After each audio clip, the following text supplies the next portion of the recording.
Dinner party ಇದೇ ಆಗ್ತದೆ sir ಬೆಳಗ್ಗೆಯಿಂದ ಸಂಜೆ. ಮೊದಲನೇದಾಗಿ ಈ ರಾಜ್ಯದ ಜನತೆ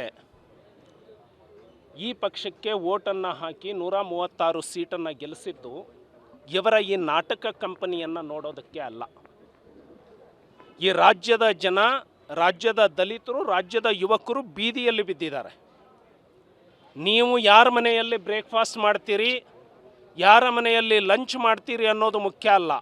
ಎಲ್ಲಿಂದ ಕೋಳಿ ತರ್ತೀರಿ, ಕೋಳಿಯ ಬಣ್ಣ ಯಾವುದು, ಕೋಳಿಯ ಜುಟ್ಟು ಎಷ್ಟು, ಕೊಂಬು ಎಷ್ಟು ದೊಡ್ಡದಿತ್ತು, ಯಾವ್ಯಾವ ಕಲರ್ ಕೋಳಿಗಳು ಇದ್ವು, ಆ ಕೋಳಿಗೆ ಏನೇನು ತಿನ್ನಿಸಿದ್ರು, ಅದನ್ನು ಯಾರು ತಿಂದರು ಅನ್ನೋದು ನೋಡೋಕ್ಕೆ ಈ ರಾಜ್ಯದ ಜನ ಕೂತಿಲ್ಲ. ಜನ ವೋಟ್ ಹಾಕಿದ್ದಾರೆ. ನಿಮ್ಮ ಕುರ್ಚಿ ಕಾಳಗವನ್ನು ಎಲ್ಲ ಬದಿಗೆ ಇಟ್ಟು ಜನರ ಸಮಸ್ಯೆಗೆ ಬನ್ನಿ. ಎರಡನೇದಾಗಿ, ರೈತರು ನಿಮಗೆ ಕಾಣ್ತಾ ಇಲ್ವಾ?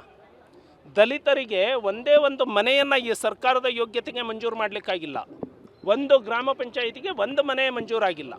ಹಾಗಾಗಿ ಇವರು ಹೈಕಮಾಂಡ್, ದ ವೀಕೆಸ್ಟ್ ಹೈಕಮಾಂಡ್, ನೇರವಾಗಿ ಮತದಾರರಿಗೆ ಹೇಳಬೇಕು, ನೀವು ಮತ ಹಾಕಿದ್ದೀರಿ, ನಾವು ಮುಖ್ಯಮಂತ್ರಿಯನ್ನು ಇವ್ರನ್ನ ಉಳಿಸ್ತೇವೆ, ಇಲ್ಲ ಅಂದರೆ ಇವ್ರನ್ನ ಚೇಂಜ್ ಮಾಡ್ತವೆ. ಅದನ್ನು ಹೈಕಮಾಂಡ್ ನೇರವಾಗಿ ಮತದಾರರಿಗೆ ಹೇಳಬೇಕು. ಯಾರು ಕಾಂಗ್ರೆಸ್ಸಿಗೆ ಮತ ಹಾಕಿದಾರಲ್ಲ, ಜವಾಬ್ದಾರಿ ಇದೆ. ನಾವು ನಮಗೆ ಇಷ್ಟಕ್ಕೆ ಬಂದಂಗೆ ಕುಣಿತೀವಿ ಅಂತ ಹೇಳಿ ಕುಣಿಯೋದಲ್ಲ. ಎಲ್ಲ ಆಡಳಿತ ವ್ಯವಸ್ಥೆ, ಅಡ್ಮಿನಿಸ್ಟ್ರೇಟಿವ್ ಮೆಷಿನರಿ ಸ್ಟ್ಯಾಂಡ್ ಸ್ಟಿಲ್ ಆಗಿದೆ. ಯಾವ ವಿಧಾನಸೌಧದಲ್ಲಿ ಯಾವ ಕಾರ್ಯದರ್ಶಿಗಳು ಕೂಡ ಫೈಲ್ ಮೂವ್ ಮಾಡ್ತಾ ಇಲ್ಲ. ಸೊ ಇದರ ಇಂಪ್ಯಾಕ್ಟ್ ಜನಸಾಮಾನ್ಯನ ಮೇಲೆ, ಮತದಾರನ ಮೇಲೆ ಬೀಳುತ್ತೆ.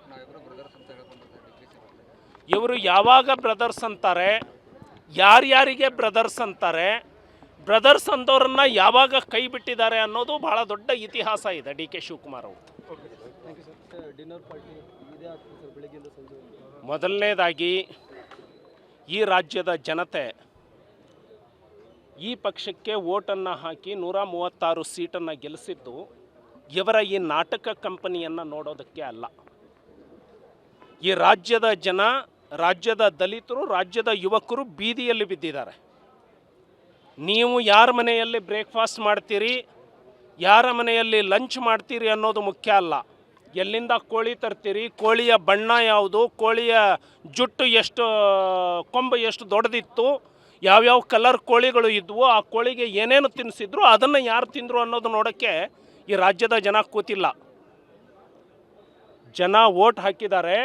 ನಿಮ್ಮ ಕುರ್ಚಿ ಕಾಳಗವನ್ನು ಎಲ್ಲ ಬದಿಗೆ ಇಟ್ಟು ಜನರ ಸಮಸ್ಯೆಗೆ ಬನ್ನಿ. ಎರಡನೇದಾಗಿ, ರೈತರು ನಿಮಗೆ ಕಾಣ್ತಾ ಇಲ್ವಾ? ದಲಿತರಿಗೆ ಒಂದೇ ಒಂದು ಮನೆಯನ್ನು ಈ ಸರ್ಕಾರದ ಯೋಗ್ಯತೆಗೆ ಮಂಜೂರು ಮಾಡಲಿಕ್ಕಾಗಿಲ್ಲ.